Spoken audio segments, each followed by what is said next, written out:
¿Sí me expliqué o no?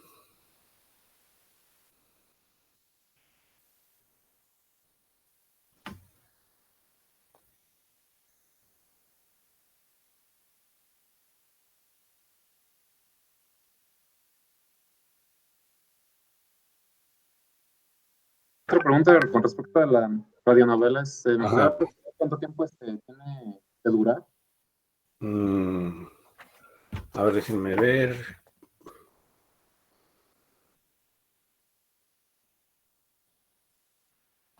Que con ustedes es el 29 de octubre, ¿verdad? Sí, profesor. Espérenme.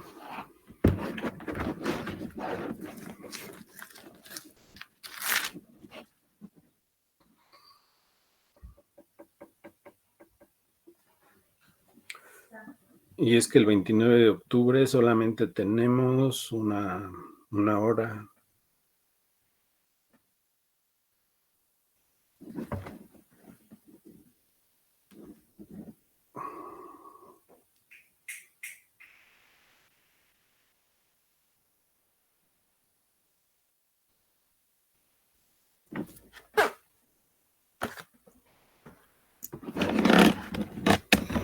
Pues en su caso va a tener que ser muy breve porque no hay tiempo. Son 1, 2, 3, 4, 5, 6, 7, 8. Había dicho que de Pues 5 5 minutos. minutos. Sí. Así es, 5 minutos.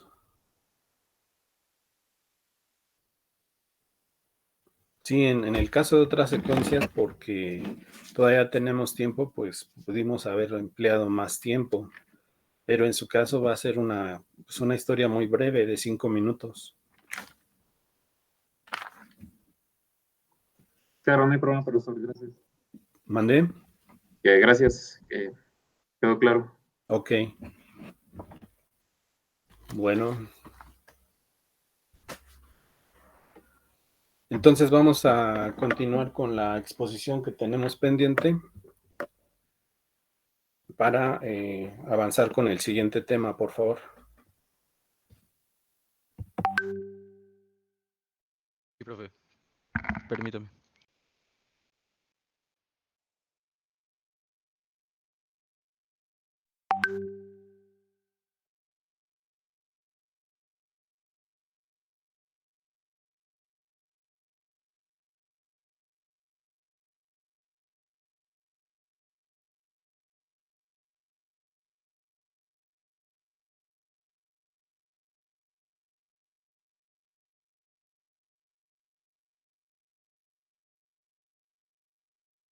¿Sí se logra ver?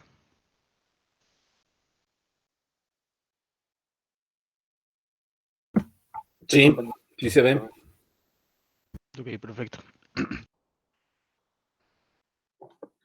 Bueno. En fin, buenas tardes, profesor y compañeros. Yo, Agustín Padilla, voy a ser su presentador el día de hoy acerca de las conclusiones de los temas pasados y daremos posteriormente una conclusión propia de nuestro equipo. Siguiente diapositiva, por favor.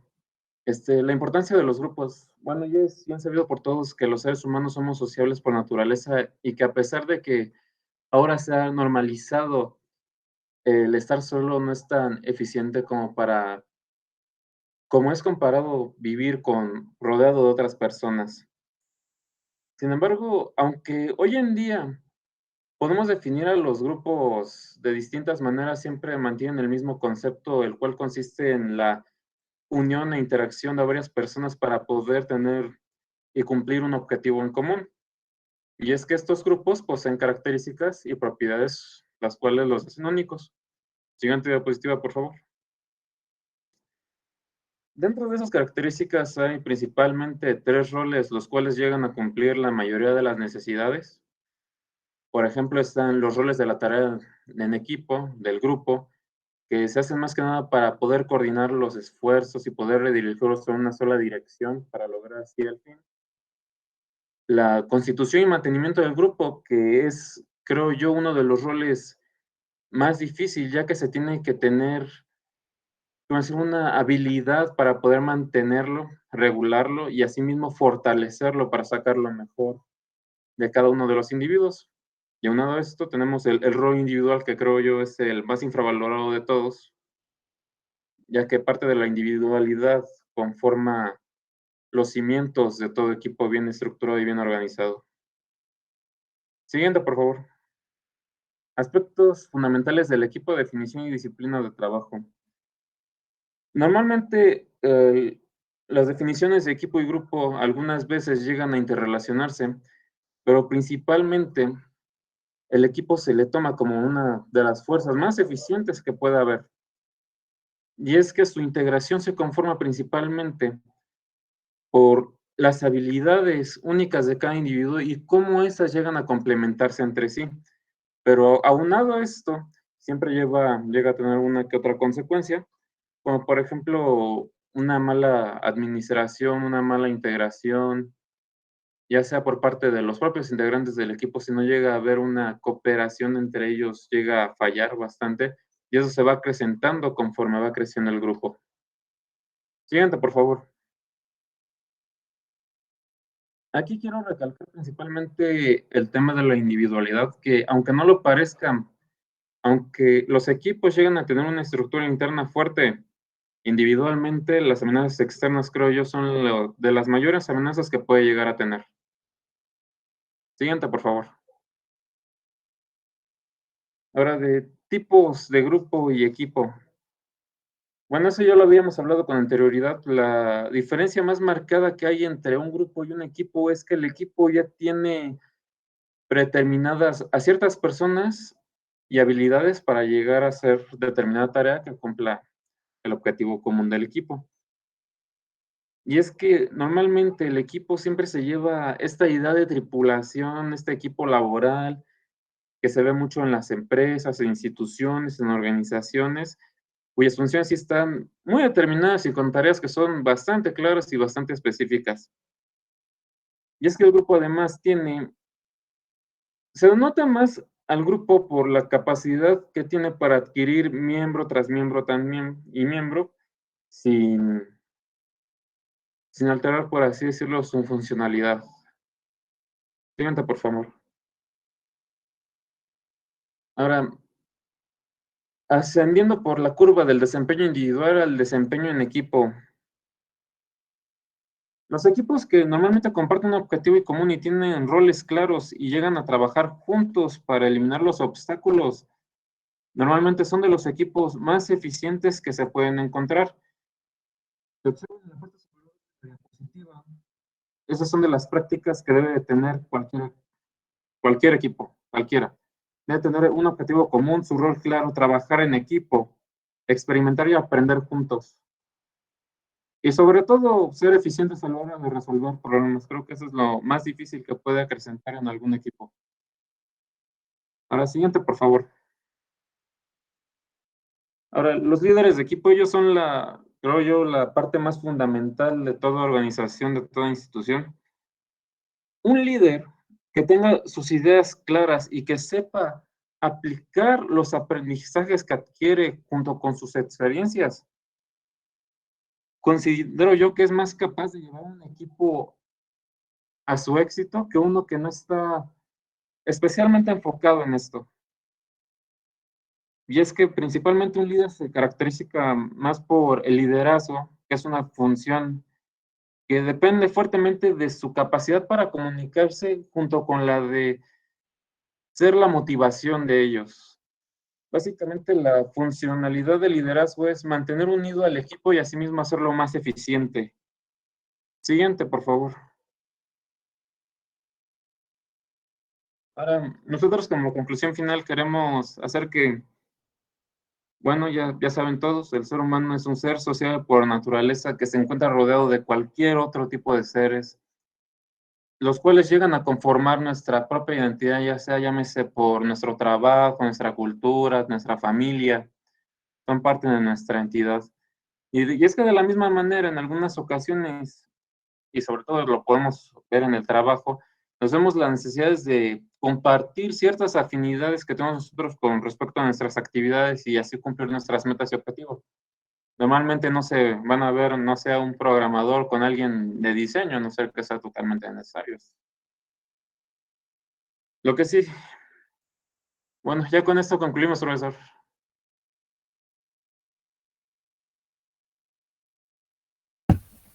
Ok, ¿es todo? Vamos Sí, ya a está, profesor. presentar un video también. Ah, sí, vamos a presentarle un video, profesor. Ok.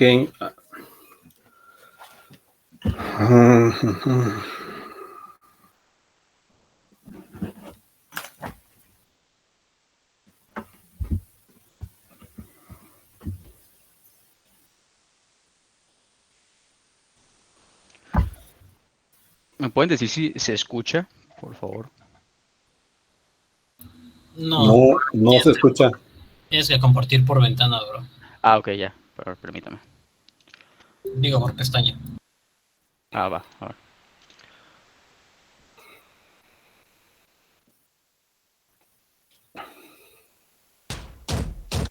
¿Ahora sí? Sí. Perfecto.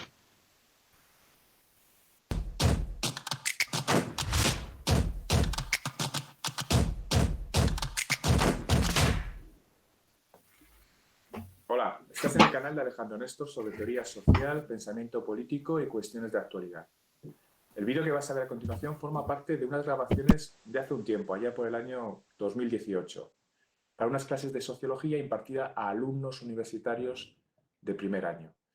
Aunque los temas aquí tratados van a ir siendo actualizados con vídeos más aseados y espero que también de mayor calidad y claridad, todas estas clases de 2018 las he incluido en una lista de reproducción dentro de este canal, por si todavía alguien, además de mis alumnos, claro, le resultaran de interés. No dejes de suscribirte a mi canal y activar las notificaciones para que te avisen cuando se publiquen nuevos contenidos. Como siempre, te animo a intervenir con preguntas u opiniones abajo en los comentarios. Vamos con el contenido del vídeo. Hey, hola a todos. Bienvenidos a un nuevo vídeo de la asignatura Sociología. En este tema vamos a discutir algunas cuestiones muy fundamentales sobre la condición social del ser humano. Como por ejemplo, para empezar, ¿hasta qué punto es posible afirmar que somos verdaderamente sociales cuando tantas veces asistimos atónitos a una sociedad en la que parece primar el interés personal y el egoísmo más individualizado? ¿Se puede decir del ser humano que es un ser social?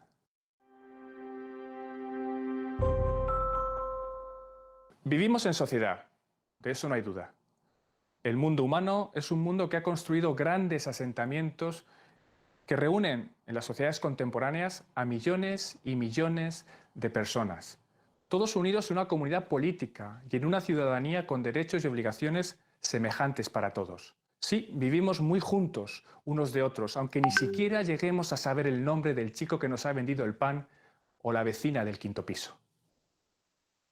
Tan juntos y tan separados a la vez. El hecho de que la humanidad se haya agrupado en sociedades donde se comparten espacios y normas nos permite sacar la conclusión de que el hombre es un ser social. ¿Podría ser de otro modo? Como personas o individuos particulares, ¿necesitamos de la sociedad para ser quienes somos? ¿Somos seres irremediablemente sociales por naturaleza? Las respuestas a la pregunta de si somos seres sociales por naturaleza podrían resumirse en dos grandes enfoques o perspectivas. La primera es la perspectiva que defiende el contractualismo sociológico, un enfoque que defiende la idea del contrato social. De acuerdo con esta perspectiva, el hombre es un ser individual, que busca principalmente y sobre todo su propio interés. Pero el mundo es inhóspito y peligroso, y los recursos son escasos y hay que esforzarse para conseguirlos. A menudo en constante guerra con otros de nuestra propia especie. En el fondo, como decía Hobbes, el hombre, para los contractualistas sociológicos, es un lobo para el hombre. Homo homini lupus.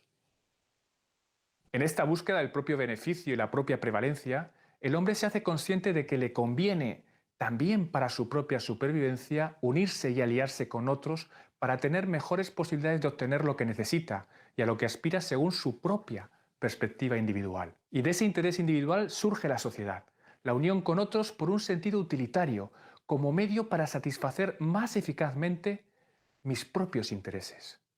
El punto de partida, pues, de la perspectiva del contrato social es el individuo, aislado y centrado en sí mismo, que por interés decide unirse a otros en eso que llamamos sociedad.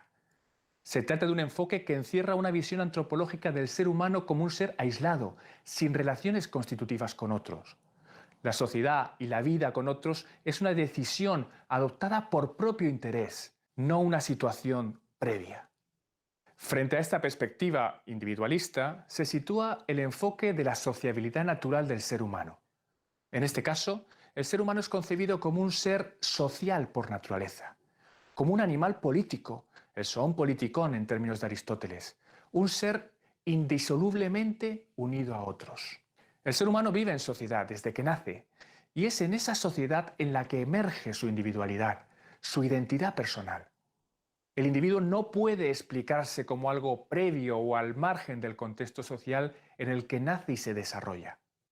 No existe el ser humano desgajado de la sociedad, aunque nuestra individualidad pueda llegar a emanciparse hasta cierto punto de los valores o normas en esa sociedad presentes. Nuestra condición social no es, en definitiva, un añadido para el ser humano. Es, por el contrario, nuestro punto de partida, una realidad que nos constituye y que contribuye indisolublemente a definir la individualidad personal de cada uno de nosotros. Tenemos, pues, dos grandes enfoques sobre la condición social del ser humano: la perspectiva de la sociabilidad natural y la del contractualismo sociológico. La primera considera al hombre como necesariamente adscrito a una realidad social que ha contribuido a definirle como es, que le constituye. En el segundo caso se pone el acento en la decisión individual de unirse a otros en un proyecto de vida común, sí, pero privilegiando los aspectos singulares e individuales de la propia persona por encima de las relaciones o condicionamientos sociales. ¿Qué postura os convence más? ¿Hasta qué punto son realmente incompatibles estos dos enfoques? En clase comentaremos y debatiremos con algún caso o ejemplo estas cuestiones. Nos vemos allí.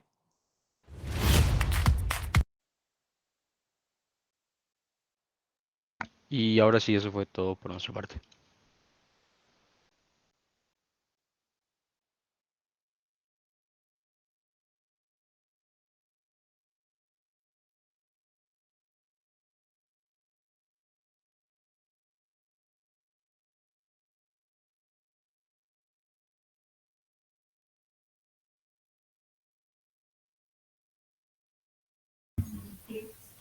Hola, hola.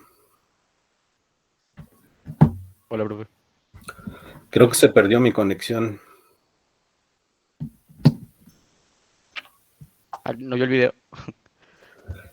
Sí, pero no terminé de verlo. Ah, ¿con qué parte se quedó, profe? Cuando estaban hablando del animal politicón. A ver, permítame.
En este caso, el ser humano es concebido como un ser social por naturaleza, como un animal político, el zoon politikon en términos de Aristóteles, un ser indisolublemente unido a otros.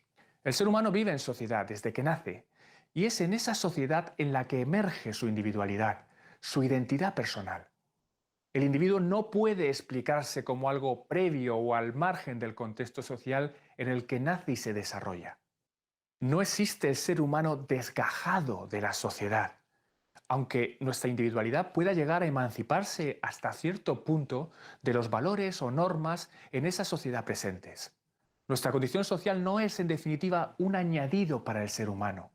Es, por el contrario, nuestro punto de partida, una realidad que nos constituye y que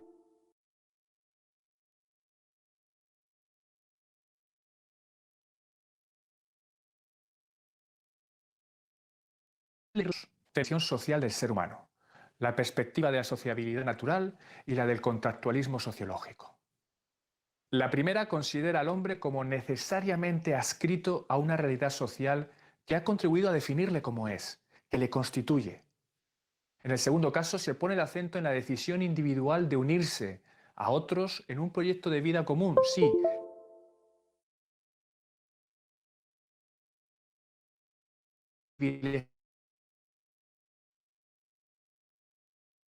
o condicionamientos. ¿Hasta qué punto son realmente incompatibles estos dos enfoques? En clase comentaremos y debatiremos con algún caso o ejemplo estas cuestiones. Nos vemos allí.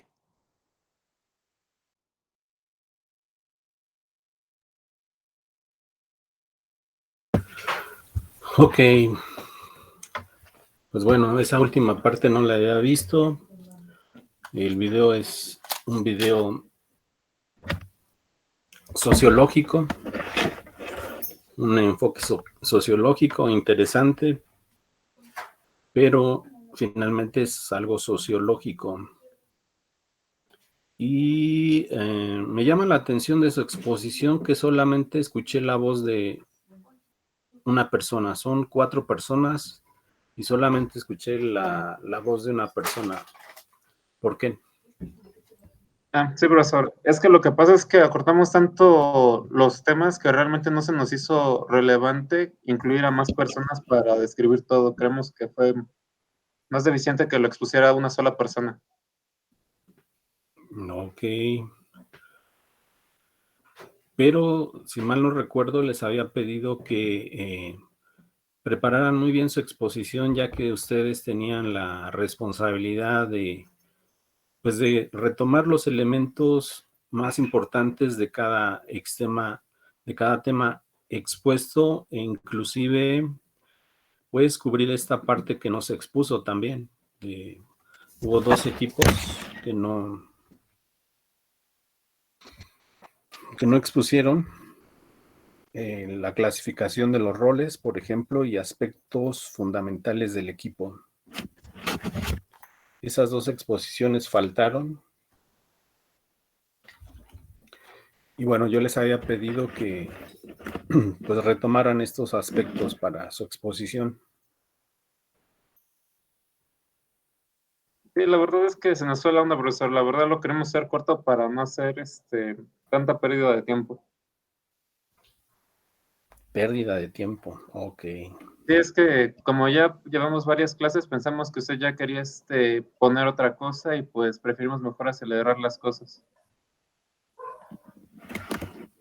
Muy bien. Bueno, su calificación es 6.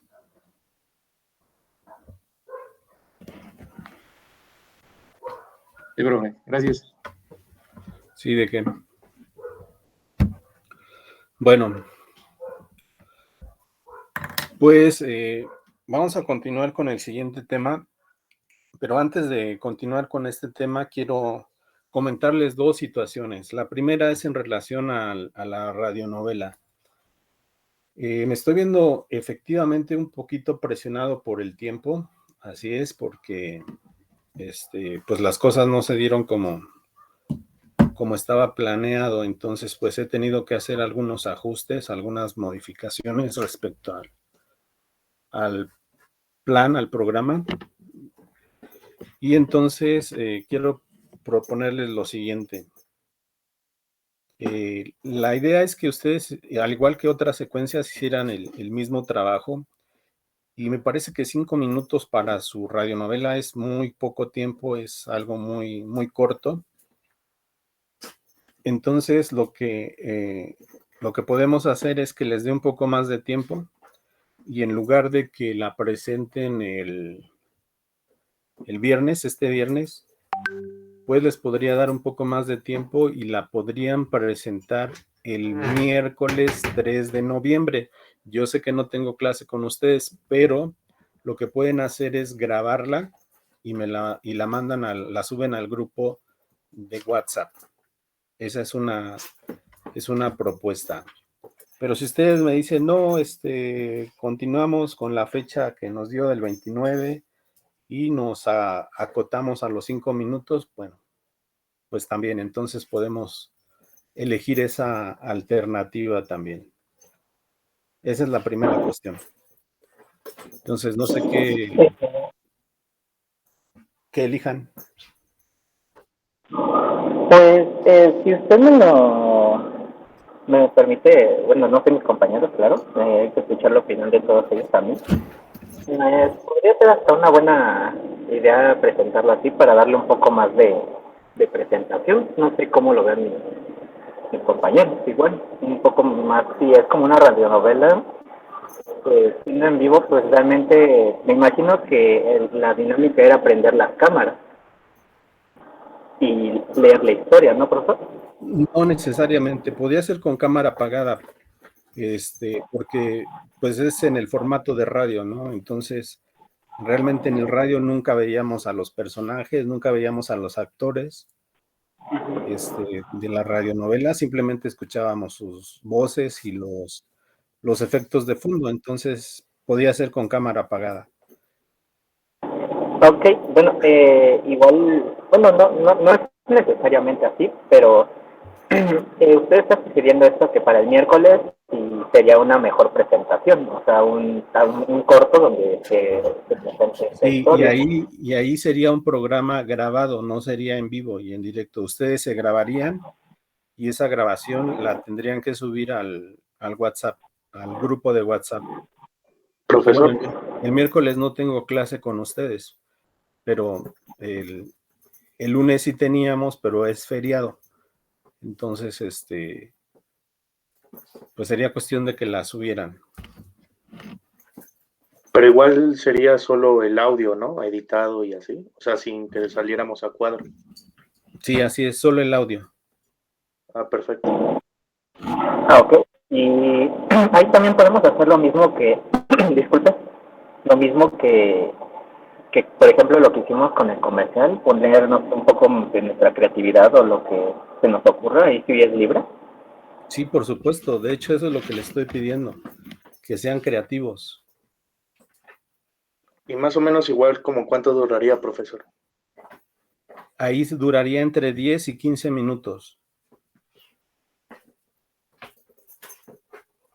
Es que el problema es que si yo les pido una de 15 minutos, el viernes no nos va a alcanzar el tiempo para que todos presenten.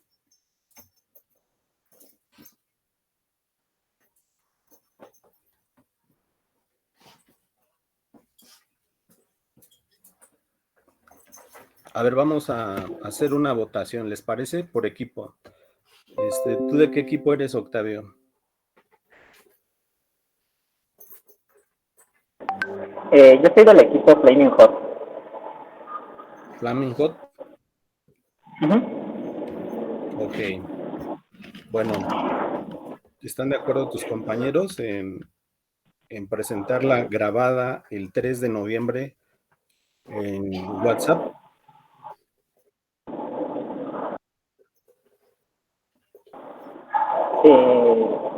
Mi compañera Esmeralda me dice, no sé si está presente en clase o es que luego tiene problemas de micrófono.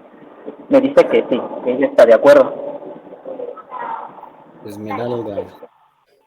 Ajá, y mi compañero Gabriel no me he podido contactar con él. El día de hoy no me ha respondido, entonces, pues eso Acaba de enviar el mensaje diciendo que sí. Bueno. Sí, me dice mi compañero Gabriel que sí, que está de acuerdo. Ok, bueno, entonces podemos asumir que el equipo Flaming Hot está de acuerdo presentar hasta el 3 de noviembre.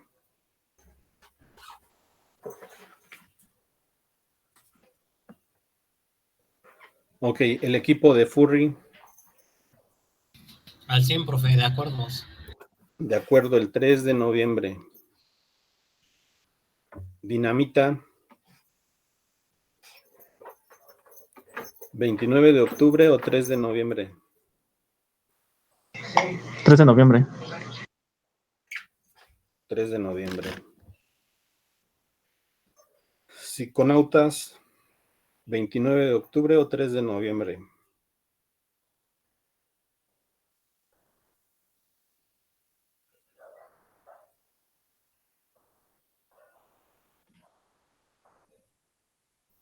¿13 de noviembre? Ok. Chiptrónico, Bien, profe, el 3 de noviembre. Kamikaze, 3 de noviembre, profe.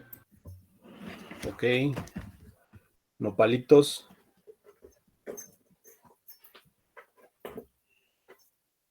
El 3 de noviembre, profe. muy bien. Y olvidados,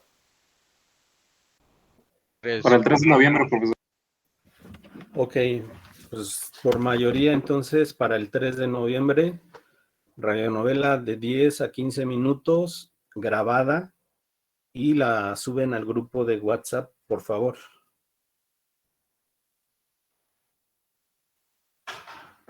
Profe, ¿quiere, o sea, el video o lo podemos subir a YouTube y le pasamos el link? Puede ser eso, que lo suban a YouTube y me pasan el link, como ustedes gusten, como se les facilite más. Ok. Bueno, yo generalmente no les pido que suban trabajos a YouTube, pero si ustedes no tienen problema de subir sus trabajos a YouTube, pues adelante. Generalmente yo acostumbro trabajar estas situaciones de manera, pues muy privada, ¿no? Es una actividad del grupo y se queda en el grupo, digámoslo así. Hay quienes tienen problemas para subir los trabajos a YouTube porque les da pena, no sé, no les gusta, sienten que pues su intimidad, no sé, se ve expuesta. Entonces, por eso yo no les pido que suban estos trabajos a YouTube, pero si ustedes no tienen ningún inconveniente, pueden subirlo a YouTube y me mandan el vínculo. Ok, sí, es que lo digo porque a veces ya ve que los archivos en WhatsApp tienen un máximo de peso, entonces por si no se podía. Sí, eso es cierto.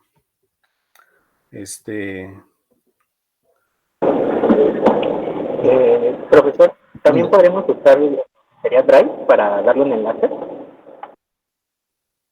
¿El qué, perdón? Drive, Google Drive, para poner el archivo y pasarle a usted un enlace para que lo pueda ver. Ah, esa idea me parece mejor, a través del Google Drive, y me proporcionan el enlace y el permiso y ya yo lo checo ahí.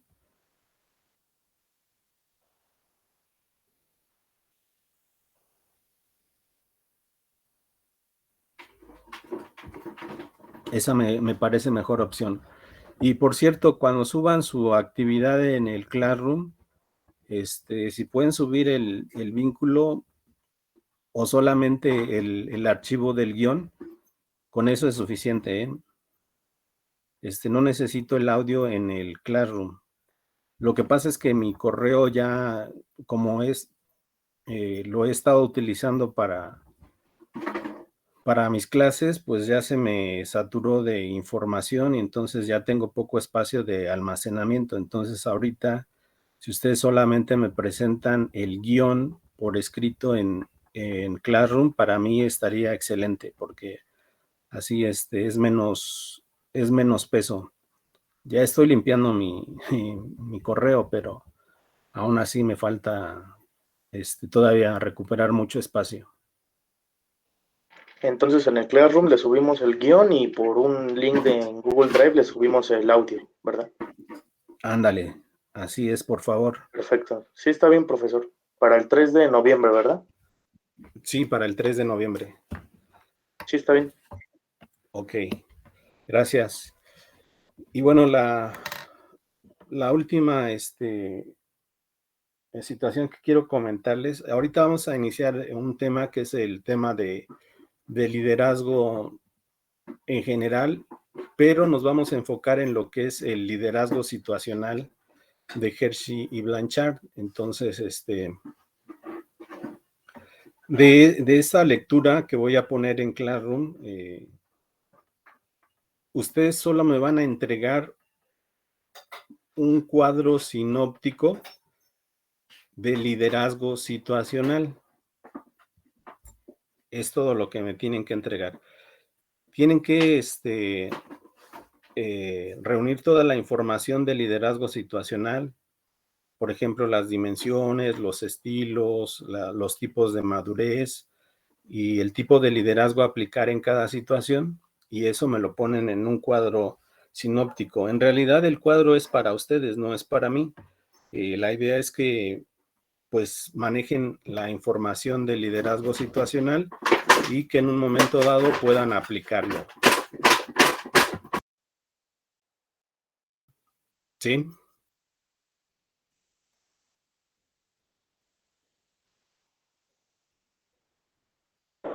Profesor, ¿me podría repetir? ¿Es un cuadro sinóptico de qué tema, perdón? Liderazgo situacional de Hershey y Blanchard. Okay. Es el tema que vamos a ver enseguida.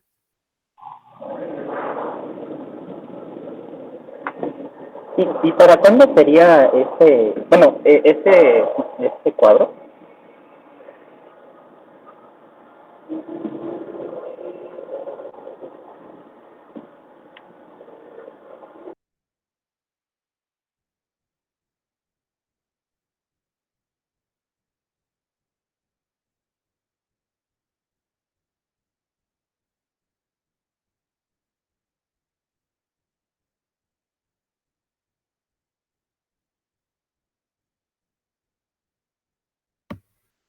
Sería para el 3 de noviembre, como máximo. 3 de noviembre. Sí. Y es entregado igual en Classroom, ¿verdad? Profesor, va a dejar la... Ahí voy a dejar el espacio, sí, en Classroom. Esa es la última actividad, y con estas actividades que hemos estado realizando, con eso les voy a evaluar, que sería su resumen, su exposición, su cuadro sinóptico, su comercial y su radionovela. De ahí va a salir su calificación. Ok, profesor, muchas gracias. Sí, de nada. ¿Ya no hay dudas al respecto?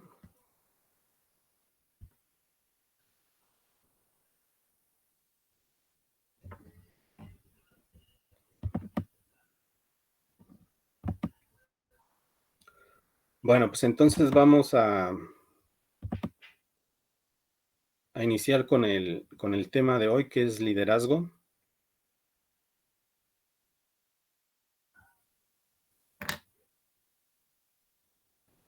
Y bueno, en la primera parte vamos a ver un poquito acerca de las teorías de liderazgo. Esto es más bien como algo cultural. Es importante que de los estudios que se han hecho acerca del liderazgo a lo largo del tiempo, enfocar en el liderazgo situacional. Eso es el aspecto fundamental que tenemos que considerar en este tema. Entonces,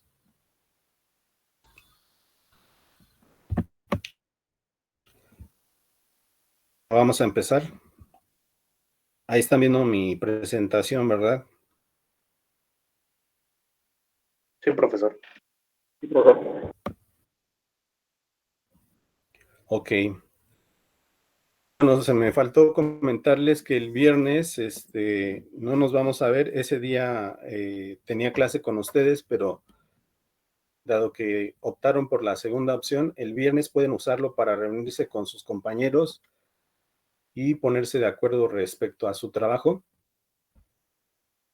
para afinar detalles o qué sé yo, pero el viernes no hay clase conmigo hasta el siguiente, de este viernes hasta el siguiente, que nos veríamos ya propiamente para lo de su calificación.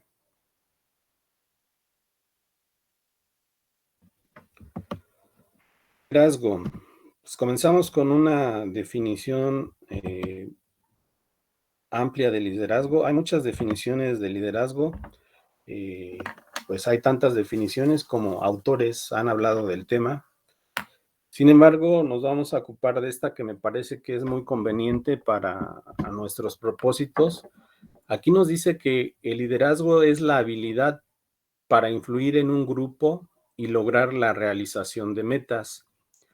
De entrada, nos habla de que es una habilidad. Ahorita a lo largo de la presentación vamos a ver que en un principio se estudiaba el liderazgo a partir de los rasgos, como si fuera una situación inherente o propia de algunos individuos. Es decir, la idea inicial es que los líderes nacen. Sin embargo, cuando hablamos de habilidad, pues esto obviamente se opone a esta idea de que los líderes nacen. Una habilidad la podemos desarrollar cualquier persona a través de la práctica, obviamente, a través de poner en práctica una serie de planteamientos, y en este caso la propuesta es poner en práctica los planteamientos de liderazgo situacional de Hershey y Blanchard. Nos dice que esta habilidad se enfoca en influir en un grupo. ¿Esto qué quiere decir? Nos habla de una capacidad persuasiva, nos habla de una capacidad de comunicación, de transmitir ideas de manera clara, nos habla de motivar, por supuesto, a las personas, de lograr compromiso y responsabilidad. Y en el caso particular de liderazgo situacional de Hershey y Blanchard, pues prácticamente se trabaja sobre la madurez de los seguidores. Entonces, esta influencia en el grupo a partir del liderazgo situacional, pues va encaminada a modificar la madurez de los seguidores. Entonces, esta influencia es muy importante. Cuando hablamos de la influencia que puede ser de una persona o de varias personas en el grupo, esta influencia va enfocada al logro o a la realización de metas. Es importante que consideremos que en todo proyecto, en toda situación que requiera de liderazgo, algo fundamental es tener una meta clara, un lugar, un destino, a dónde queremos llegar.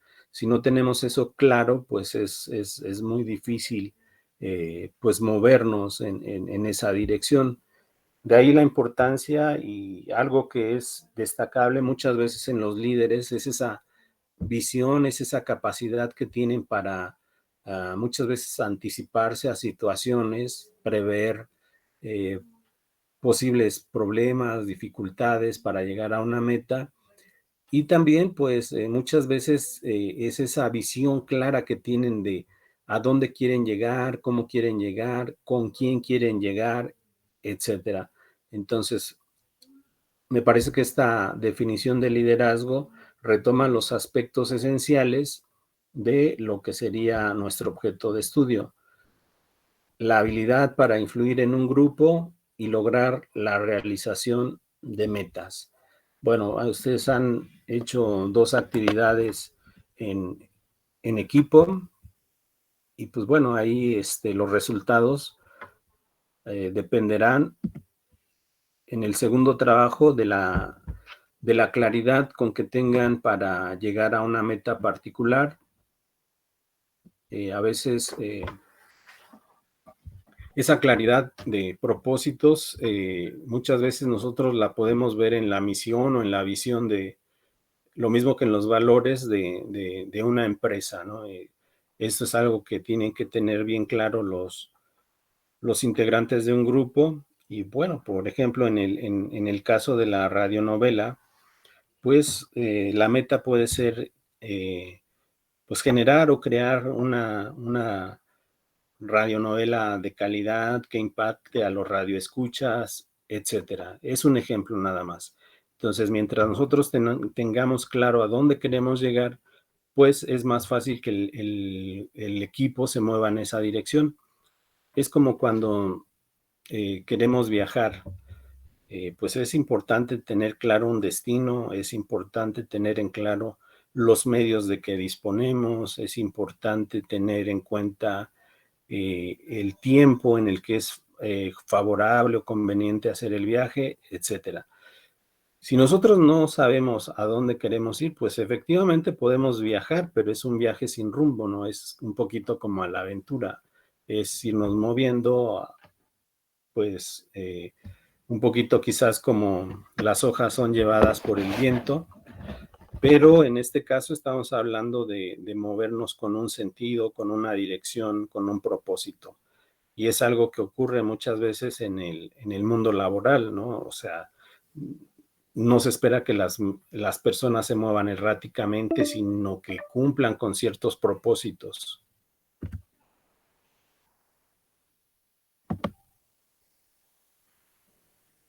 Ok, tengo 10 minutos todavía antes de que termine esta reunión.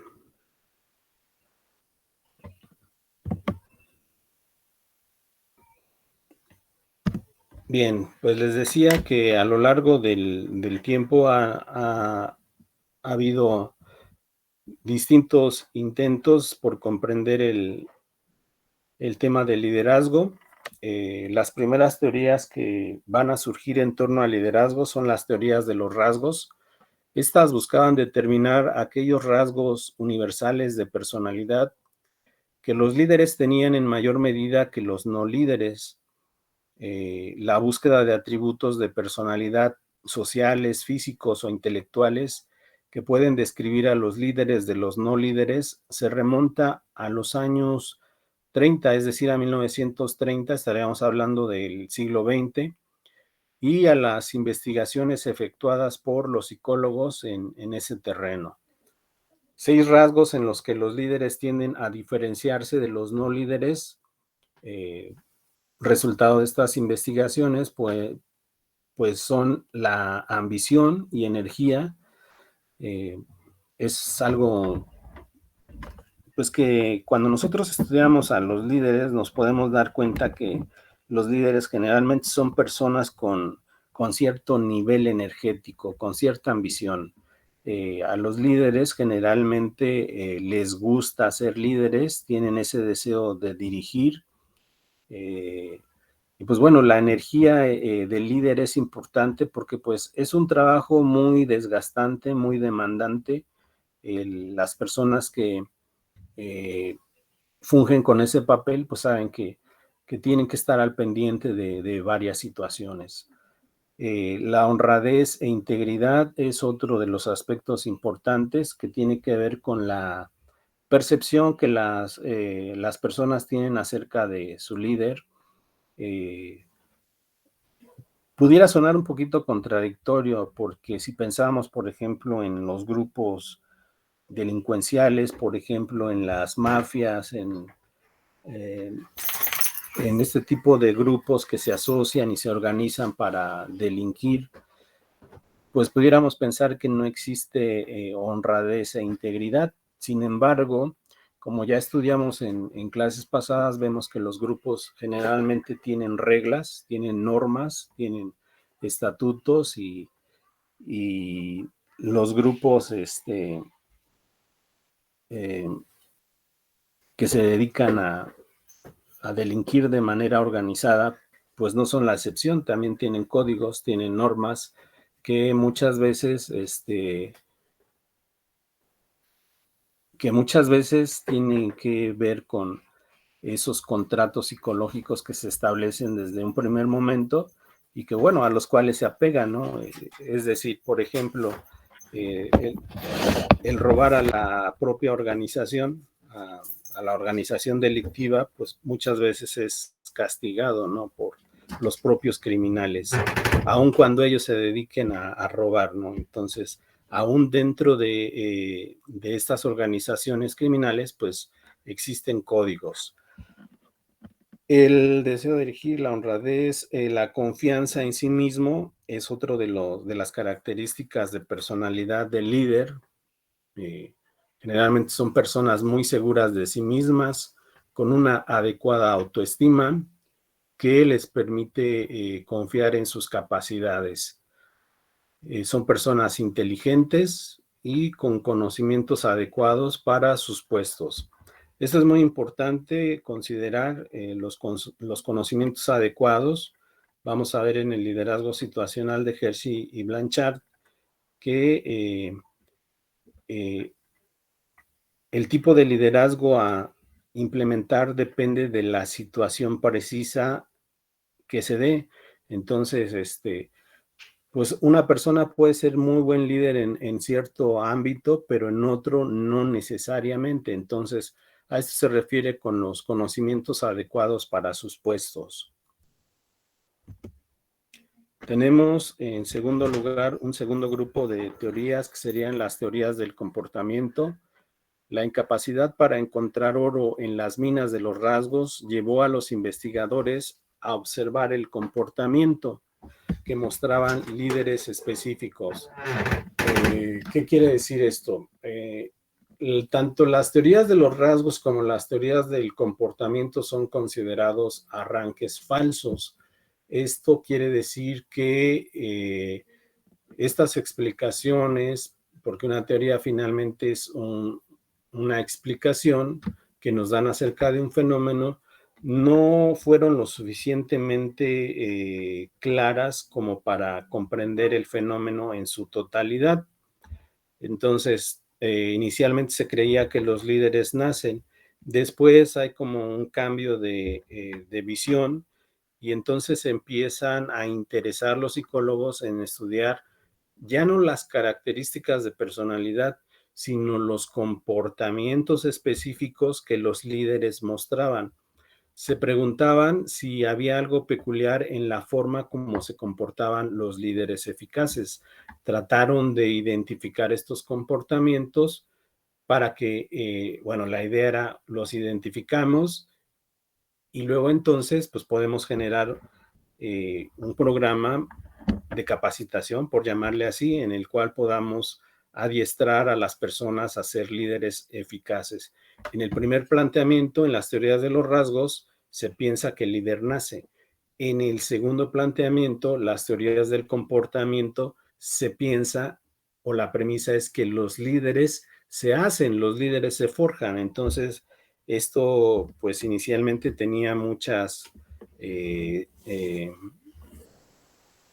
pues expectativas en torno a esta situación y pues bueno, se pensaba, inclusive se llegó a pensar en que se podían hacer escuelas de liderazgo. Y luego tenemos los estudios del Ohio State, que serían como las teorías de contingencia, las teorías más amplias y repetidas del comportamiento resultaron de la investigación que comenzó en Ohio State University a fines de los años 40. Estos investigadores procuraron identificar dimensiones independientes del comportamiento de los líderes. Comenzaron con más de 1000 dimensiones y con el tiempo redujeron la lista hasta solo 2 categorías que especificaban sustancialmente la mayor parte del comportamiento del liderazgo. Bueno, fue un trabajo maratónico. Inicialmente, pues observaron muchos comportamientos de los líderes. Se habla aquí de una cantidad de más de 1000 dimensiones de comportamiento. Y con el paso del tiempo la redujeron a solo 2 dimensiones de comportamiento, lo que se conoce como la estructura de inicio y la estructura de consideración. Ojo, en el liderazgo situacional no vamos a encontrar estos 2 conceptos de estructura de inicio y estructura de consideración. Sin embargo, encontramos comportamiento orientado a la tarea y comportamiento orientado a la relación, que básicamente expresan lo mismo. ¿Qué quiere decir esto? Que pues muchas veces lo que se va investigando o el desarrollo teórico de las investigaciones muchas veces dan sustento o forman parte de los nuevos planteamientos teóricos. Es el caso de las teorías de contingencia, que va a retomar esto de la estructura de inicio y de consideración para hacer nuevos planteamientos en torno al liderazgo. Entonces, vemos que estas dos dimensiones que se aislaron en las teorías del comportamiento recibieron el nombre de estructura de inicio y de consideración. La estructura de inicio se refiere al grado en que un líder define y estructura su papel y el de sus subordinados en la búsqueda de la realización de una meta. Punto de terminar la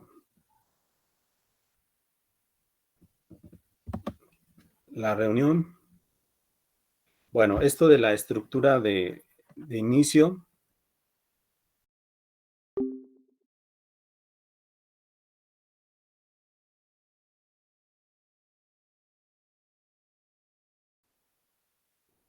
¿En qué nos quedamos? Estructura de inicio, ¿cierto?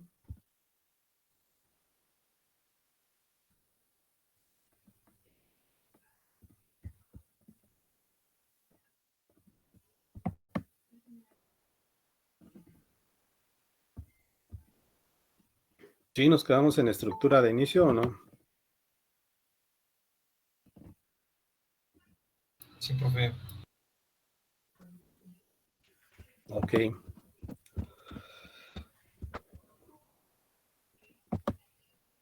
Bien, la estructura de inicio, decíamos, se refiere al grado en que el líder define y estructura su papel, coordinados en la búsqueda de la realización de una meta. Fíjense que es muy importante que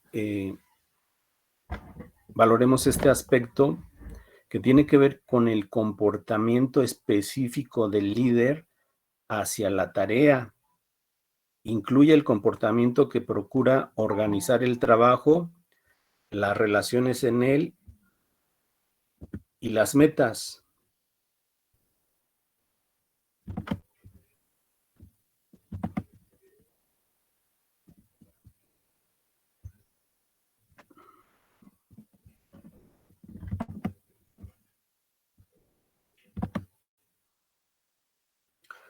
Se puede describir al líder caracterizado como superior en estructura de inicio en función de la manera como asigna tareas específicas a los miembros del grupo. ¿Cómo espera que los trabajadores mantengan normas definidas de desempeño y cómo enfatiza el cumplimiento de fechas límite? Esta es una conducta muy específica de los líderes que tenemos que tomar en consideración. Bueno, ¿qué se puede desprender de aquí? Pues que toda vez que nos toque jugar el papel de líderes, pues nos corresponde asumir este tipo de conductas, que quiere decir que nos es preciso que definamos nuestro papel para alcanzar la meta, que definamos los papeles de nuestros seguidores, lo que le corresponde a cada miembro de nuestro grupo o equipo de trabajo, que designemos la forma en cómo se han de desarrollar las actividades y que enfaticemos o que pongamos especial atención a las fechas de entrega de esas actividades. Entonces, básicamente la estructura de inicio tiene que ver con la organización del trabajo, con la organización del grupo, del equipo, para la realización de una tarea. Eso es estructura de inicio.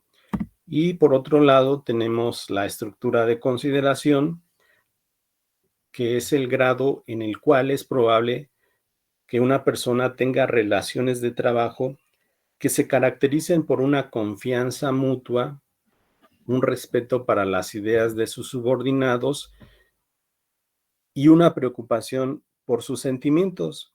Y se dan cuenta, esta segunda dimensión de comportamiento de los líderes, pues nos está hablando específicamente de la parte humana, que tiene que ver con el trato que le damos a las personas que están bajo nuestra autoridad o que forman parte de un equipo de trabajo en donde nosotros somos el líder y pues bueno, nuestra función como líder es llevar al grupo a la realización de la meta.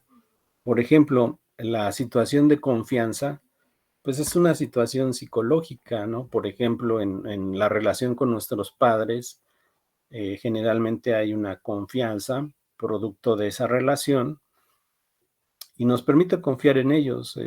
Sabemos que pues probablemente ellos deseen lo mejor para nosotros y que por lo tanto las decisiones que toman respecto a X situación, por ejemplo, una situación económica, a lo mejor pudiera ser que nuestros padres nos restringen económicamente durante un tiempo con nuestra mesada, pero en realidad lo que están haciendo es poner ese dinero en una cuenta para que cuando salgamos de la preparatoria y entremos a la universidad, pues tengamos un colchón económico que nos permita suplir los gastos de esa situación nueva de estudios. Entonces, pues ahí hay una confianza, ¿no? Sabemos que las acciones que están emprendiendo nuestros padres en determinado aspecto, pues tienen la función de pues garantizar lo mejor para nosotros.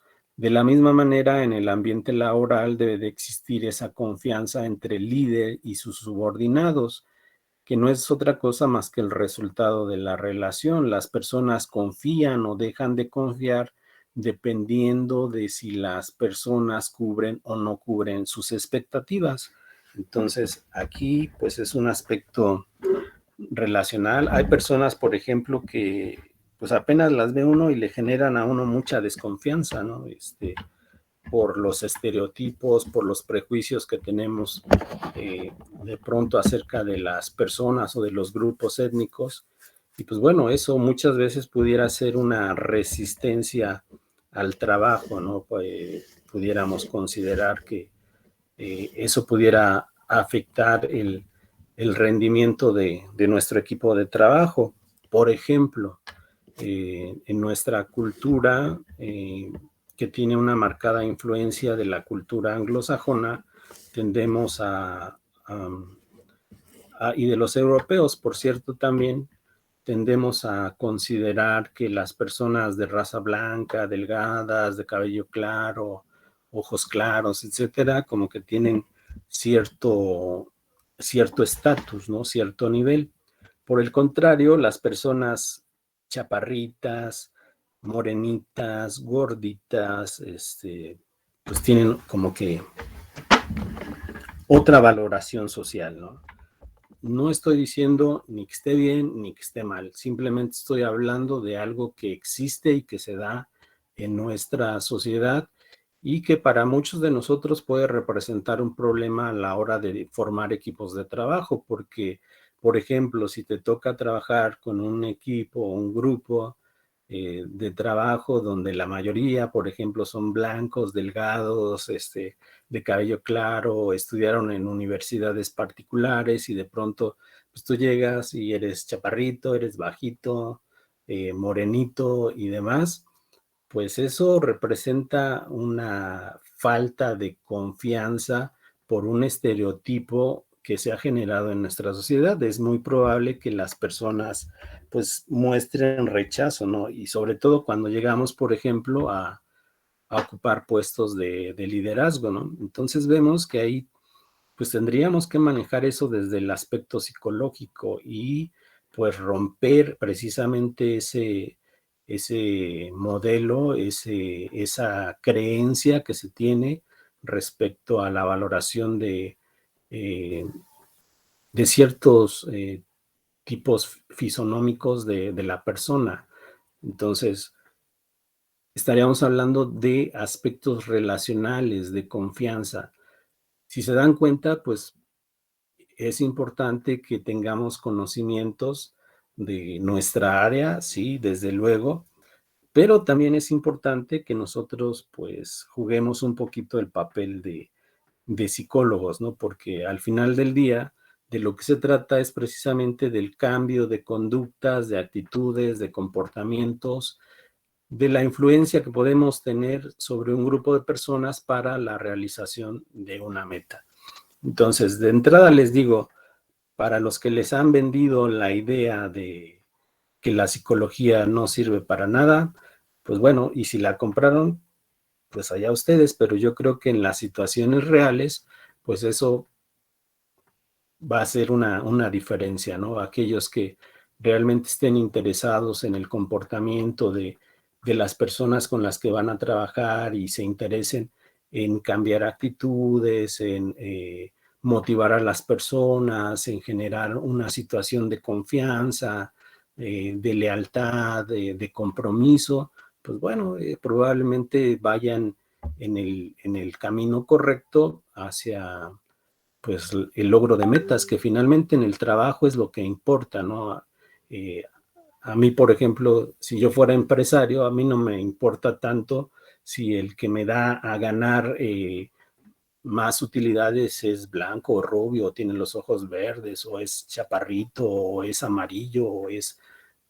A mí como empresario yo creo que lo que me importan son los resultados, y si los resultados lo da lo mismo una persona chaparrita, delgadita, morenita, que una persona rubia, alta, delgada, etcétera, etcétera, pues eso a mí me viene importando un cacahuate si son o no son blancos o negros, blancos o morenos. Lo que a mí me importan son los resultados, son las utilidades, y pues bueno, en ese caso, pues yo creo que yo elegiría a las personas que tienen más probabilidades de dar resultados. Y aquí estamos hablando no solamente de cuestiones de conocimientos.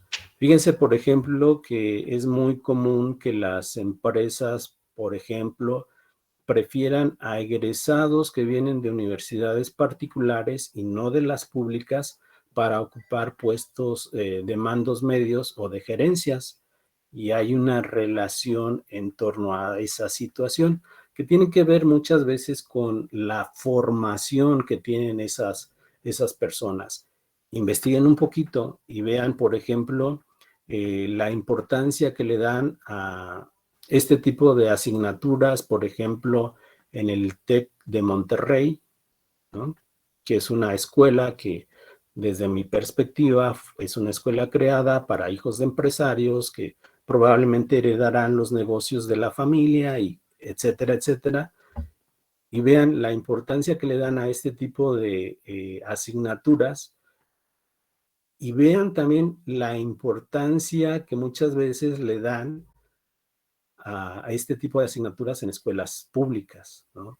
En escuelas públicas se desdeña, se habla de que pues, es una materia de relleno, que no sirve para nada, que ocupa espacio en la currícula, pero yo creo que no es así. Yo creo que en la realidad las personas que logran asumir este tipo de comportamientos, cuando hablamos de comportamiento, de conducta, estamos hablando de psicología, obviamente. A los psicólogos nos interesa estudiar la conducta, los procesos mentales, el cambio de actitudes, por ejemplo. Pues vemos que esto es muy importante. Dice aquí que se caracterizan por una confianza mutua, un respeto para las ideas de sus subordinados y una preocupación por sus sentimientos. ¿Qué quiere decir esto?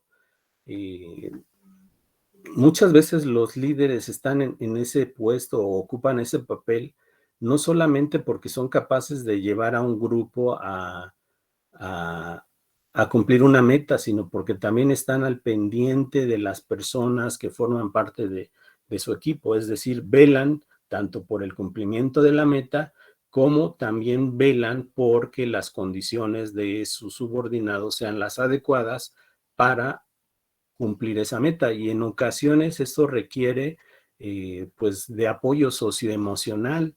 Muchas veces las personas recurren a los líderes, a los jefes, porque enfrentan problemas personales o situaciones pues difíciles que necesitan afrontar. Y pues desde luego que los líderes no pueden cerrar los ojos, ¿no? Porque eso, ante esas situaciones, porque eso desalienta, ¿no? Como que un líder que no cubre esas expectativas o no satisface esas necesidades de las personas con las cuales está trabajando, pues las personas suelen decepcionarse, ¿no? Y entonces, pues eso posteriormente pudiera implicar una falta de compromiso con el trabajo y con el líder. Muestra preocupación por la comodidad, el bienestar, el estatus y la satisfacción de sus seguidores. Se podría describir a un líder bien calificado en consideración cuando ayuda a sus subordinados en sus problemas personales, cuando es amigable y se le puede abordar, y si trata a todos los subordinados como iguales. Bueno, aquí como comentario un poquito al margen, podemos decir que existen jefes y existen líderes. El jefe es aquella persona que ha sido asignada a través de un proceso burocrático o administrativo, que no necesariamente implica que sea un líder, y existen los líderes, aquellos que no solamente tienen autoridad como una forma de, o como el resultado de un proceso administrativo, sino que esa autoridad reposa sobre la base de una relación que ha construido con sus compañeros. Él no solamente tiene el apoyo de la dirección general, sino que muchas veces goza del apoyo de sus propios compañeros de trabajo. Lo respaldan, lo siguen, y lo siguen por la sencilla razón de que muchas veces este compañero ha sabido llevar al grupo a la realización de metas.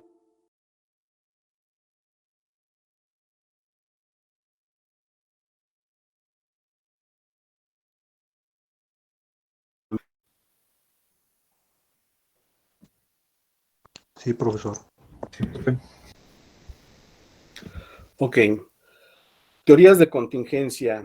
Bob Knight, el entrenador en jefe del equipo de básquetbol de Indiana University, utiliza consistentemente un estilo de liderazgo intenso, orientado a la tarea, que intimida a jugadores, funcionarios, medios de difusión y administradores de la universidad. Pero ¿funcionaría este mismo estilo si Bob Knight fuera el secretario general de las Naciones Unidas o un administrador de proyectos en Microsoft que encabezara un grupo de diseñadores de software que tienen el nivel de doctorado?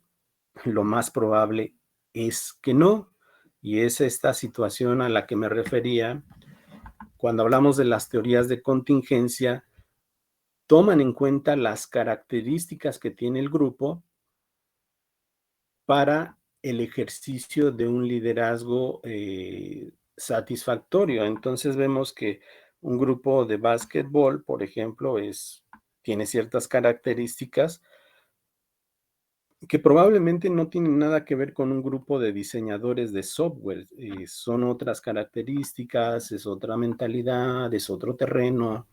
Es una forma diferente. Entonces, el que yo haya sido un buen entrenador de básquetbol no quiere decir que voy a ser un buen administrador de proyectos en Microsoft. Son dos situaciones distintas que en esencia requerirían de un estilo de liderazgo apropiado a cada situación.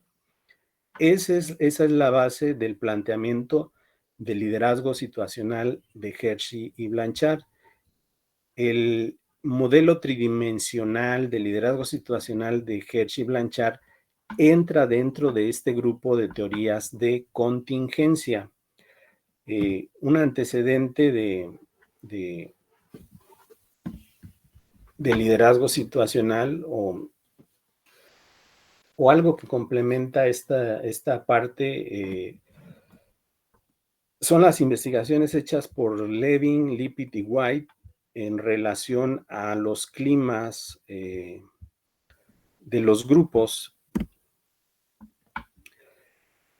¿Qué es un estilo de liderazgo? Un estilo de liderazgo es el patrón total de acciones del líder, según es percibido por sus empleados, representa sus principios, sus técnicas y sus actitudes.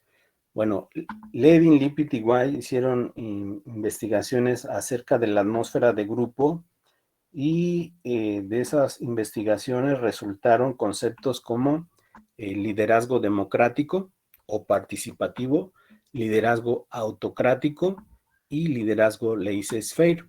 El estilo de dirección que se caracteriza porque las decisiones son tomadas conjuntamente por jefes y subordinados, obvio, es el participativo o democrático. La determinación de las actividades y las técnicas las realizan los subordinados de acuerdo con los objetivos generales trazados por el jefe, quien también indica opciones a seguir. La división del trabajo es espontánea. Los grupos se componen de acuerdo a la libre elección de cada uno de los participantes. Las apreciaciones del director son de tipo objetivo. El jefe participa junto con sus subordinados en las actividades a realizar. Vemos que en este estilo de liderazgo hay un involucramiento del líder con el grupo. Digamos que participa de las actividades que el propio grupo realiza y le concede la participación al grupo en cuanto a definir la forma de trabajo, en cuanto a las decisiones para realizar el trabajo. Y tenemos el liderazgo autocrático. Es un estilo diferente al democrático.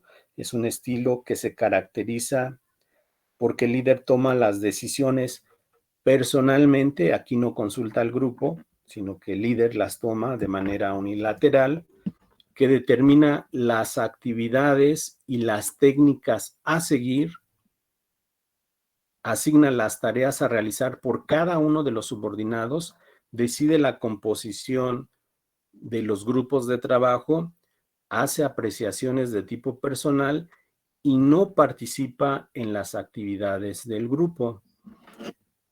Tenemos también el liderazgo laissez-faire, que es un estilo de liderazgo que se caracteriza por la indeterminada toma de decisiones y la participación mínima por parte del líder en la asignación de políticas, procedimientos y tareas, en la composición de los grupos de trabajo, en la división del trabajo o en la elección de las técnicas. El jefe no ayuda excepto a demanda expresa de los subordinados y tampoco proporciona retroalimentación acerca del trabajo realizado por sus subordinados. Así como que es un liderazgo de lejitos, muy permisivo. Pero bueno, si yo les preguntara en este momento, ¿cuál de los tres estilos de liderazgo es el mejor? ¿Cuál sería su respuesta?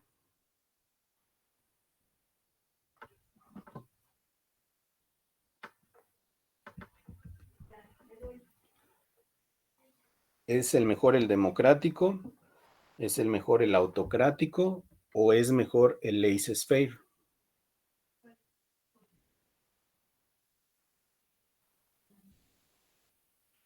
Yo creo que funciona más el democrático, ¿no, profe? Funciona más el democrático, ok. ¿Por qué? Bueno, en cuestión de la sociedad, ¿no? A la sociedad le gusta participar y que el líder escuche, más que nada. No tanto que bueno, también que el líder se vea involucrado y que, pues, o sea, esté presente, no como en este último, ¿no? Que es un tanto... Desaparece un poco el líder. Ok. ¿Alguien más tiene alguna idea, una respuesta diferente?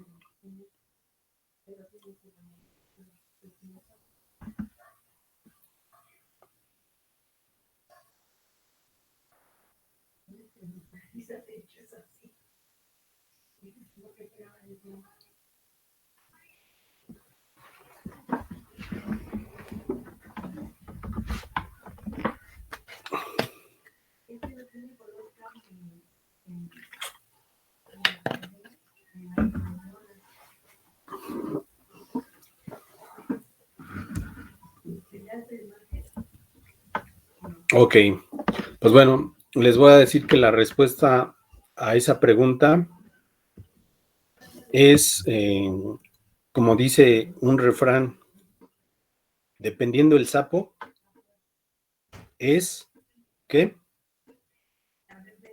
La pedrada. Así es. ¿Qué quiere decir esto? Que en sí no hay un estilo de liderazgo que sea mejor o peor. Lo que existen son situaciones y dependiendo de la situación es que un estilo de liderazgo va a ser mejor o más apropiado. Borremos eso de mejor. Va a ser más apropiado que otro. ¿Sí me explico? Esa es la base del liderazgo situacional de Hersey y Blanchard.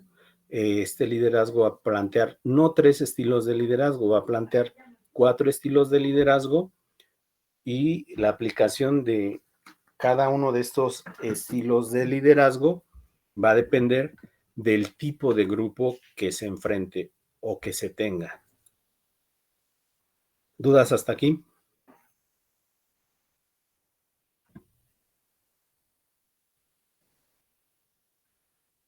Por el momento no, profesor. Ok, pues entonces vamos al meollo del asunto, que sería esto del liderazgo situacional de Hersey y Blanchard.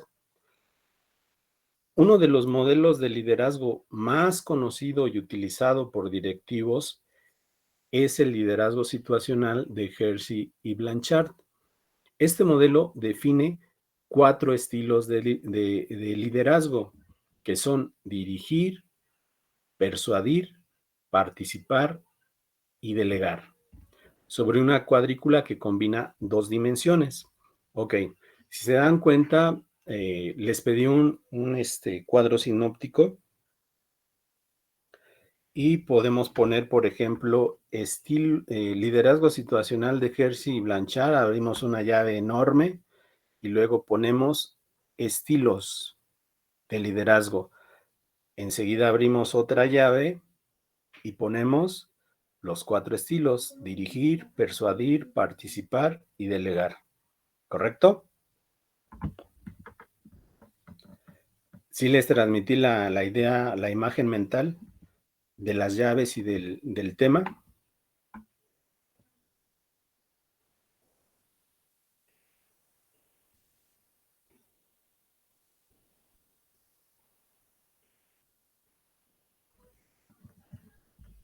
Sí, no. Sí, profe. Tal vez, algunas veces. Respóndanme, por favor, porque no sé si me estoy explicando o no. Sí, profe, sí se está explicando todo bien. Por el momento, bueno, al momento yo todo bien. Ok, bueno, ya les dije más o menos cómo pueden estructurar su tarea, que es un cuadro sinóptico de liderazgo situacional. Luego, tendríamos debajo de los estilos las dimensiones. Se conoce como liderazgo situacional o modelo tridimensional porque implica 3 dimensiones. La primera de estas dimensiones sería comportamiento orientado a la tarea, que, como les dije, retoma investigaciones pasadas de las teorías del comportamiento y en lugar de mencionar el concepto de estructura de inicio, acá nos hablan del comportamiento orientado a la tarea, pero ahorita van a darse cuenta que es lo mismo. El comportamiento a la tarea es el grado en que el líder tiene la capacidad de, número 1, organizar y definir los papeles de los miembros del grupo, seguidores, es decir, asignar roles. 2, explicar las actividades que cada uno debe realizar y cómo, cuándo y dónde deben realizarse. Y número 3, establecer patrones de organización bien definidos, canales de comunicación y formas para conseguir la realización de los trabajos. Ese es el comportamiento orientado a la tarea. Tenemos la segunda dimensión, que sería comportamiento orientado a las relaciones, que equivale a lo que sería a la dimensión de... a ver, recuérdenme un poquito.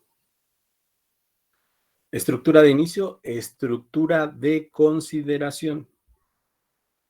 Este comportamiento orientado a las relaciones corresponde a la estructura de consideración en las teorías del comportamiento.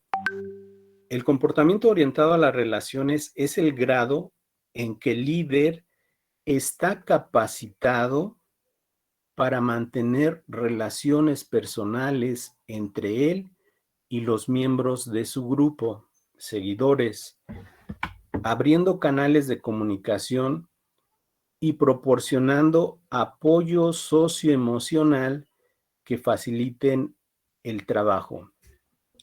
Esta parte del líder, desde mi perspectiva, tiene que ver con ser psicólogo en acción.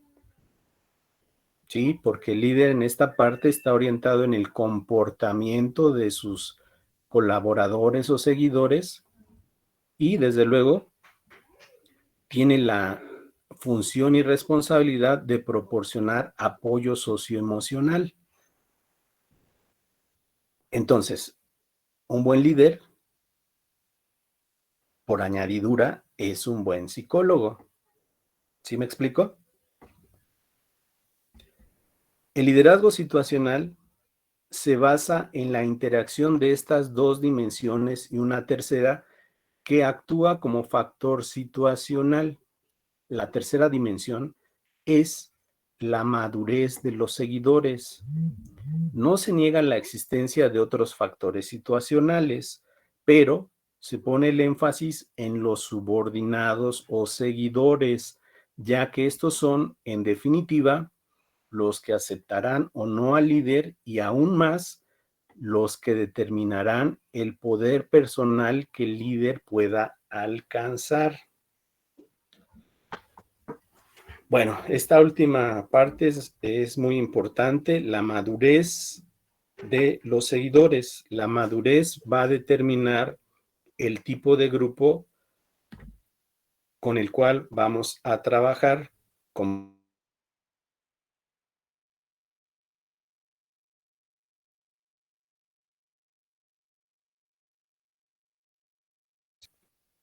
Para conseguir la eficiencia en el liderazgo. Designa la habilidad y disposición de las personas para aceptar la responsabilidad de dirigir su propio comportamiento. Esto es muy importante. Es una habilidad y a la vez es una disposición. Lo que muchas veces tenemos que generar en las personas es disposición. Muchas veces hay que romper con ciertas ideas que tienen las personas acerca del trabajo colaborativo. Por ejemplo, en la exposición de sus compañeros, hablaban de, en el video que presentaron sus compañeros, hablaban de esta individualidad.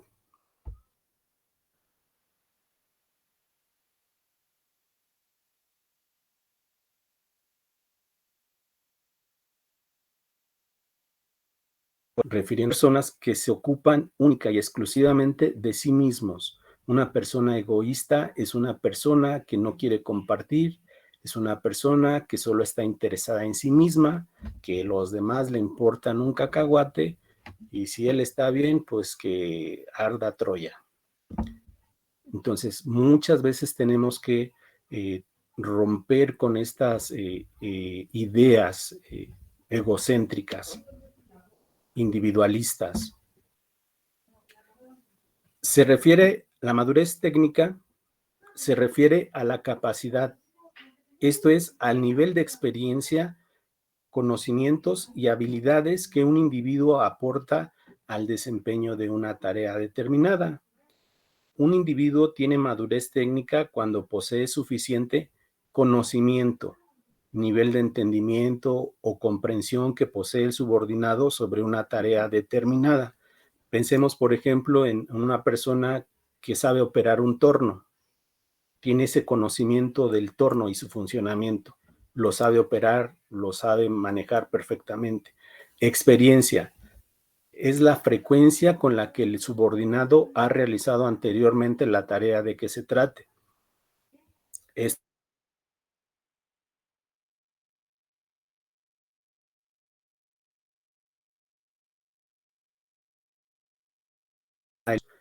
Trabajando en una tarea determinada. Y habilidad, ejecución satisfactoria de la tarea. Entonces, la madurez de los seguidores se divide en madurez técnica, que se compone de conocimiento, experiencia y habilidad, y tenemos la madurez psicológica. Se refiere a la voluntad, esto es, al compromiso, a la motivación y la confianza para llevar a cabo una tarea determinada. ¿Se dan cuenta cómo se vuelven a repetir estas palabras de compromiso, motivación y confianza? Y son aspectos meramente psicológicos.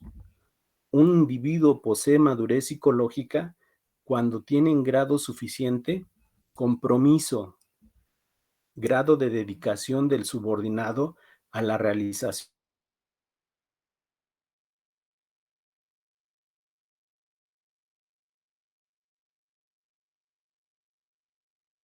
Piensen en la licenciatura que cursan. ¿Cuántos libros leen de su materia? ¿A cuántas conferencias van? ¿Sí me explico? Ahí se ve el compromiso. Cuando una persona está comprometida, le dedica tiempo a las cosas. Cuando no, pues va postergando, va dejando que las cosas pasen, medio que hace, medio que lee, medio que se involucra, medio que pregunta, etcétera. Motivación. Deseo de realizar un esfuerzo para conseguir los fines marcados por la tarea. Muchos de ustedes van a terminar y muchos van a terminar bien, con buenas notas, con un buen nivel de conocimiento, etcétera. ¿Por qué? Debido a la motivación. Otros, desafortunadamente, se quedarán en el camino.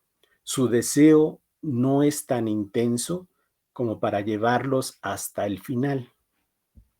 Confianza. Seguridad demostrada por el subordinado para realizar una tarea. Muchas veces nos da miedo enfrentar tareas nuevas, tareas desconocidas o conocidas solo desde la teoría, ¿no? Entonces, la madurez psicológica también implica esa confianza, que el sujeto sienta que es capaz de hacerlo. Algunos flaquean en esto, por ejemplo, no se sienten buenos estudiantes, no hay confianza en sí mismos y pues abandonan el barco antes de tiempo, por ejemplo. Bueno, y finalmente tenemos esta tablita que concentra o resume los aspectos que ya les he mencionado, que serían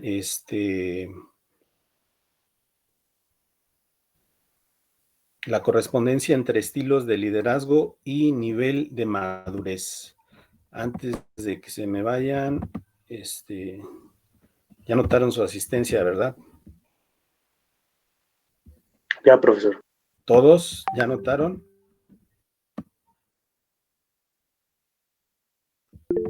Bueno, es que ya estamos a punto de terminar y necesito copiar la lista para registrarla en mi seguimiento. Ok, bueno. Aquí nos dan dos columnas, una que dice nivel de madurez de los seguidores y otra que dice estilos de liderazgo. Como les dije, el estilo de liderazgo que se va a aplicar depende del tipo de grupo y el tipo de grupo está determinado por el nivel de madurez que tiene. M1 es madurez receptiva. ¿Por qué? Porque hay una inmadurez técnica. ¿Qué quiere decir esto? Que el sujeto no tiene conocimiento, no tiene experiencia, no tiene habilidad. Por lo tanto, madurez técnica se puede resumir en puedo. En este caso, hay una inmadurez técnica, el grupo no puede. Y también tenemos una inmadurez psicológica.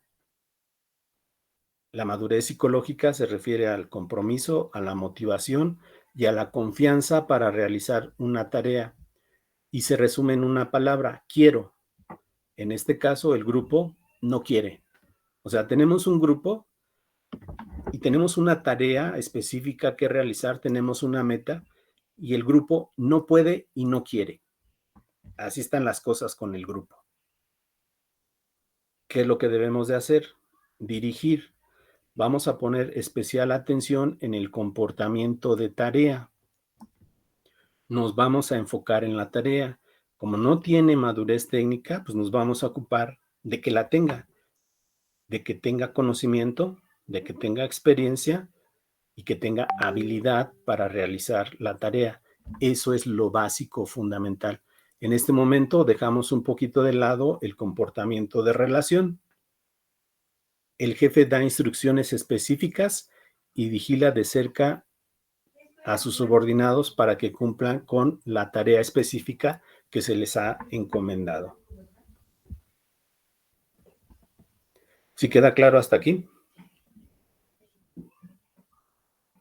Sí, profesor. Tenemos M2, madurez consultiva. Hay una inmadurez técnica. ¿Qué quiere decir?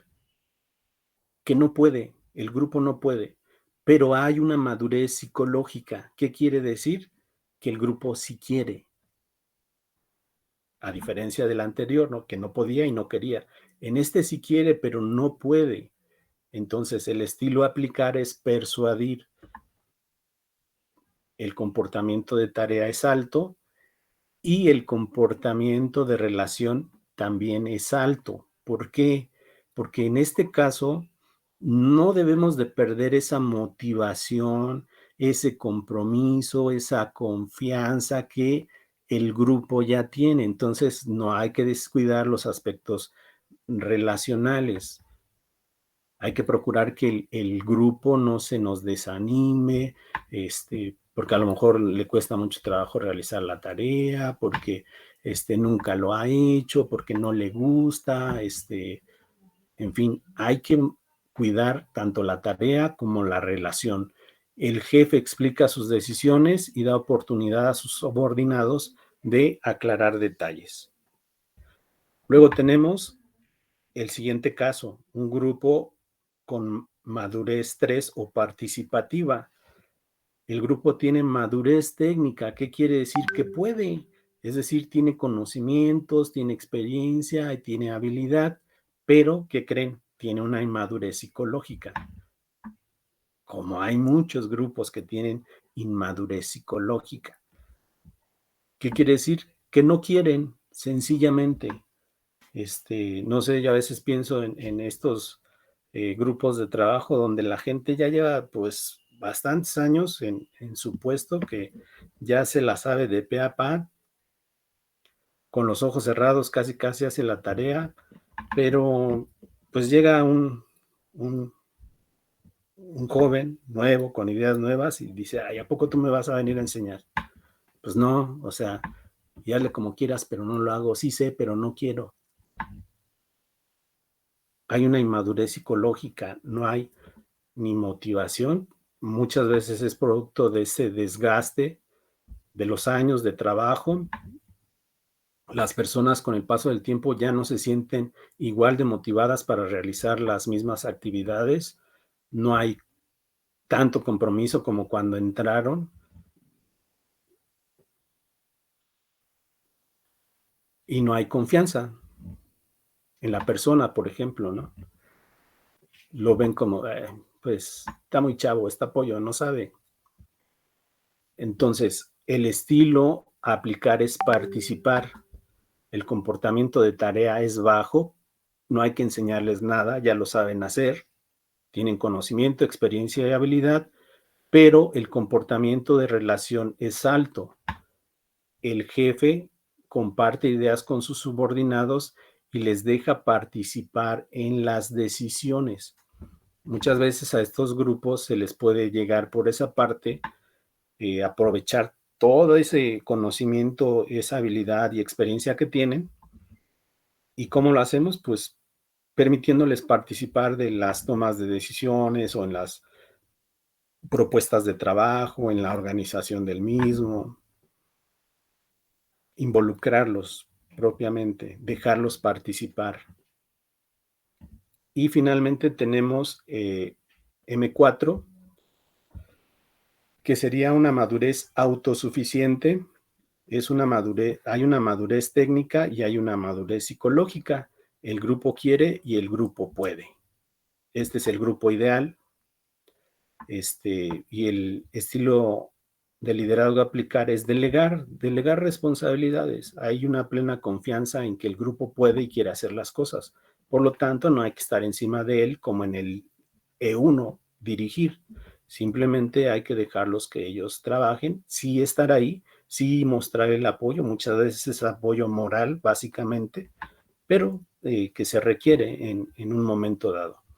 El jefe delega en sus subordinados la responsabilidad de toma de decisiones y su implantación. Ese sería el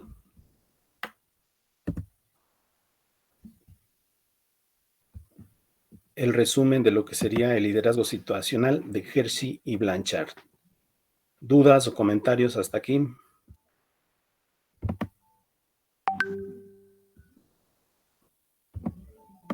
De mi parte no, profesor. Bueno, pues ahí está la teoría, ahora la práctica. Pues bueno, tienen una oportunidad de aplicar esto a través de la meta que ya les asigné, que es pues hacer una excelente radionovela, ¿no? De calidad, un trabajo impecable. Y pues bueno, a trabajar con la madurez de sus seguidores, de su grupo de trabajo. Y pues bueno, esto es académico y en el trabajo pues vendrán las pruebas más difíciles. Ahí es donde tendrán que aplicar esto de la mejor manera. ¿Sale? Sí, profe. Sí, profe. Bueno, pues sería todo de mi parte. Nos vemos la próxima semana. Hasta luego, profesor. Hasta luego. Que sea leve y no se desvelen tanto. Procuren descansar. En la medida de lo posible, obviamente. Muchas gracias, profesor. Hasta luego. Bonita Hasta noche, luego. profe. Buenas noches. Sale, profe, nos vemos. Hasta luego.